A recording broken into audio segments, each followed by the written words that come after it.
Welcome to Letting Go, the pathway to serenity and peace, which is part of the Love and Life Skills series for healing the relationship with yourself and others.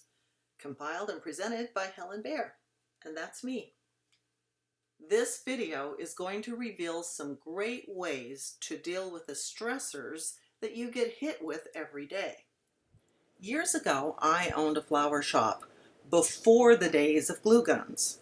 So many things had to be wired and taped. When the glue gun came out, it immediately went beyond a luxury to a necessity. The standing joke was, at the end of every florist's rope is a glue gun, because it took care of so many problems we had before. There are times in life that we all come to the end of our rope as well. Our hopes get crashed, our dreams get trashed. Some try to commit suicide to escape their pain and disappointment. Others turn to addictions, sink into depression, or go insane, or a whole lot more ineffective coping strategies, which only lead to more pain and regret. Just like the florist who has a glue gun at the end of their rope, you have a solution at the end of your rope as well.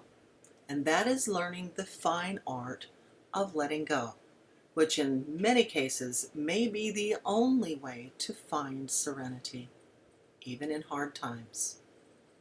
There may be many things you have to let go of before your lifetime is over, like your youth, unmet expectations, your children, spouse, parents, and even friends sometimes go away. You may have to let go of a belief, religion, or ideology, or old way of life that isn't working for you anymore and risk losing the approval of others. Or you may have to let go of the idea that you have the perfect parent, spouse, or family. Or that after all that education that you paid so much money for, you picked the wrong profession, and things like that. Here is my 3-step solution for all of these conditions, and that is let go, and let go. When I was a young girl, the only dream I had for my future was to marry an amazing man, have lots of kids, the white picket fence, and to live happily together forever. My expectations were irreparably trashed when I unknowingly married and had a family with a narcissistic abuser. I always knew marriage would have its challenges, but I assumed the wolf would be at the door. Never in my worst nightmare did I ever dream that the wolf would be in the home and the father of my children. Shortly after we were married, the criticism began. He learned of all my insecurities and then, like punching an unhealed wound, would use that knowledge to strike out at my most tender and vulnerable places. Everything that meant anything to me was under attack. I naively thought that if I pleased and loved him enough, that he would change. But over time, the abuse only escalated.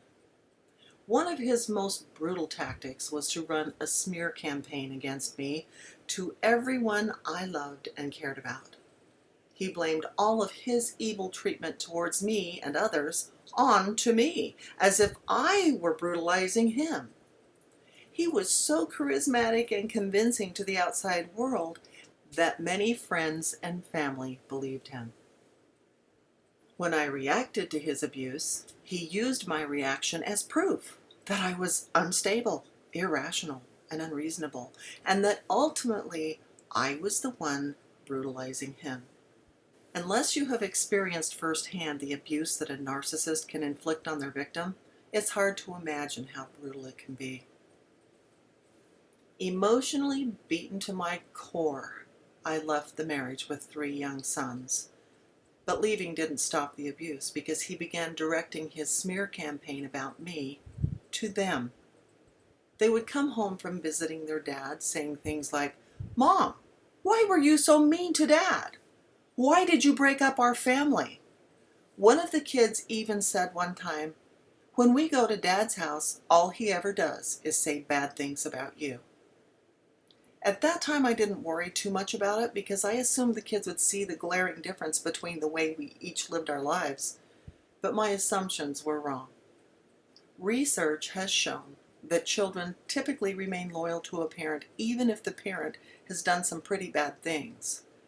But a manipulative, narcissistic parent can and often does turn one or more of their children against the innocent parent, grandparent, or whomever their target may be for a lifetime.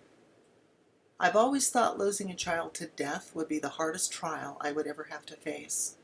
But after experiencing the narcissist's influence on my child and my children, I think death would be easier to go through. The aftermath of narcissistic abuse is that your friends and family don't know who to believe and often condemn the innocent party. There is no funeral for the loss of that family, no flowers, no songs of love or support for the death that you have just gone through. Only the narcissist's voice echoes in your head that it's all your fault, and you're left wondering if he's right. The impact of my ex-husband and other narcissists that I've known has been, and still is to some degree, my own personal Holocaust. I came to grips early on that my hard life experiences were either going to destroy me or make me strong and wise, and I chose the latter. I started my recovery journey in Codependence Anonymous a long time ago, back in the 1980s. And that is where I learned the concept of letting go. Learning to let go was my lifesaver at the end of my rope. Without it, I'm sure I would be either crazy, medicated to the hilt, or dead from stress-related illnesses today. And that is not an exaggeration. From these life experiences and others, I learned that when life rips happiness and those you love out from under you, it may actually be like clearing the field, which opens up a space for more productive crops to grow. I was so humbled by it all that I became open and ready to be taught healing principles that would release me from the despair in a healthy way. Once I learned these recovery principles, which by the way are the ones I'm teaching in the Love and Life Skills series, I have often concluded it was well worth the hell I had to go through to learn them. The charred remains of my dreams were the carbon that God used to press into the diamond that I now call SRT, which is a method to desensitize emotional pain and a lot of other things for that matter. Not only has it served to release me from my emotional baggage, but I have been able to facilitate others to release theirs as well. SRT is the phoenix that rose out of the ashes of my shattered dreams. If you'd like to learn more about what it is, go to findingthehealer.com and watch the introductory videos. So today, I don't regret the refiner's fire that my life has been through. I wouldn't want to live it again, but I don't regret that I went through it. And I am grateful for the lessons that I have learned, and I hope you will be open to those same lessons and learn them as well. Before, in my codependent days, my ways of coping with life's hardships was trying to change people and manipulate circumstances so that they would be what I needed them to be or what I thought they should be. But that was like spinning my wheels in the mud. I was expending all of my physical and mental energy trying to fix, regulate, and control something or someone that I had no control over. The perfect balance that I found was in the Serenity prayer. God, grant me the serenity to accept the things I cannot change, the courage to change the things I can, and the wisdom to know the difference. The secret to serenity is controlling only that which you have control over and letting go of what you don't. Then using the things you have control over to create a happy, peaceful existence for yourself and those that you can help. Then using the things you can control to create a happy, peaceful existence for yourself and those that you can help. When you consider how hard it is to change yourself, then you understand what little chance you have to change others. You do have control over some things, though, like setting an example of what you would like others to live, teaching, creating consequences that you have control over, communicating your desires and asking for a change, and things like that. But unless someone is very young, very old, or very helpless, or willing, you don't have much more control than that. Sometimes the only control you have is letting go of what you have no control over. When I learned to take all that energy I was using to try and change others and use it to change me, something magical happened. I was in control, and my life got better. To let go doesn't mean to stop caring. It means I can't do it for someone else.